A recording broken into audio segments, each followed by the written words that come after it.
আজমিরি মজিব সিদ্দিকের মামলা ছিল যুক্তিতর্কের জন্য, এটা কমপ্লিট হয়েছে। এটা পরবর্তী যুক্তিতর্কের জন্য রাখছে 13/1/2026।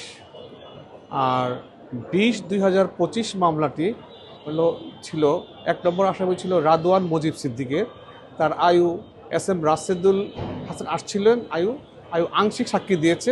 এটা বাকি সাক্ষীর জন্য আগামী 13/1/2026 তারিখ নির্ধারণ করেছে। এই মামলায় আছে 1 নম্বর আসামি রাদওয়ান সিদ্দিক, 2 নম্বরে হলো আজমিরি সিদ্দিক, 3 নম্বরে হলো টিউলিপ, এরপরে শেখ হাসিনা, আরও 16 জন আছে। 32টি সাক্ষী হয়েছে, সাক্ষ্য প্রমাণ দিয়েছে এবং কিন্তু আলামত প্রদর্শন করেছে আপনি দোষী না নির্দোষ। উনি নিজেকে নির্দোষ দাবি করেছে। হ্যাঁ, তারপরে আদালত তার কথা শ্রবণ শুনলেন।